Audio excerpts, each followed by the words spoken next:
Good morning mga ka-excellence, kasalto, kasabong.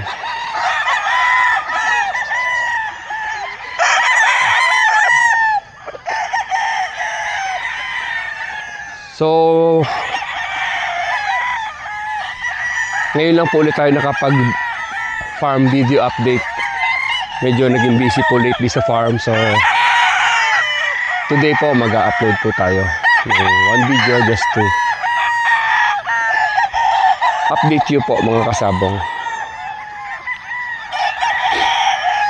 Ito po isang Stuart yellow-legged hatch.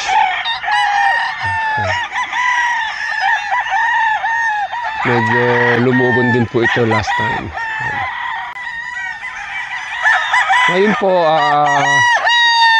today,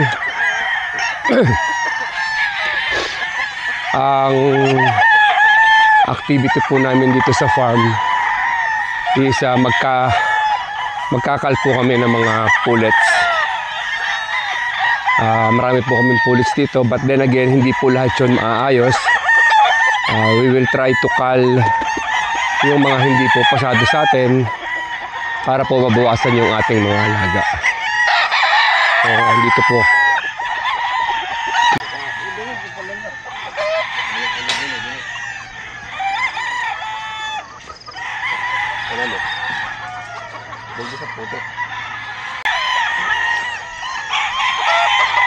Medyo marami po tayong check-check na pullets.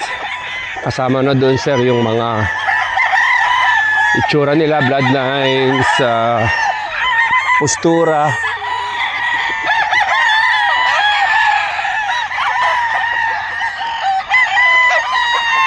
Isa po ito sa pinaka-paborito kong gawin sa farm, yung magkal ng mga pullets. Kasi nakakatuwa po kapag nabawasan yung alaga at alam mo na yung mga natira sa'yo talagang maayos.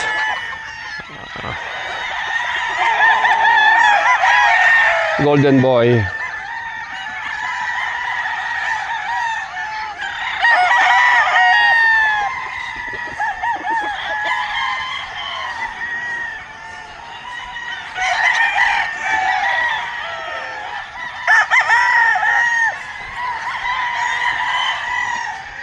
Sweater, 5K sweater. 5K sweater. Ito po yung mga pullets na mga pagpipilian namin ngayon, kakal. Yung mga hindi obra, ikakal, tapos yung magaganda gagamitin sa breeding. Or ibebenta po yung iba.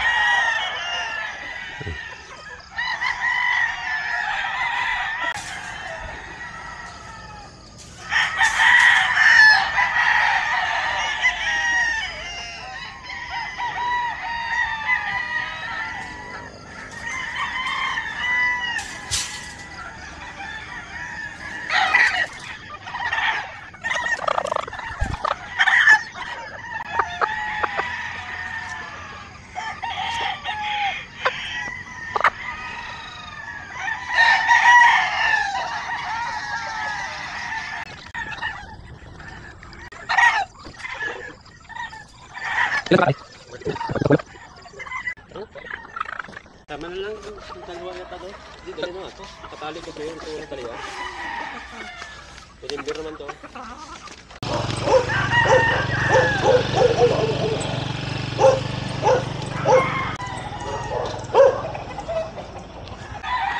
Ito yung ginawa namin alpasa ng pullets. Kahaponan.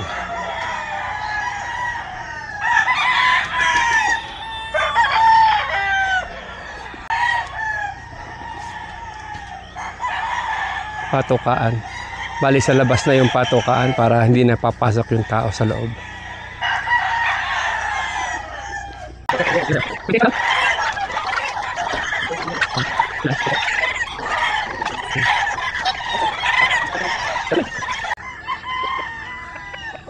So yun po, maraming salamat po ulit at magandang araw po mga kasabong. Tatapos lang po namin mag-call at mag-select ng mga pullets. So lilipat po namin sa breeding area yung iba. Ang iba aalpasan po ulit. Halos marami pong nakal, let's say 30 to 40%. So muli po, magandang umaga po sa inyo sa inyong lahat at we'll see you soon po again. We'll keep updating you po mga kasabong. Maraming po salamat.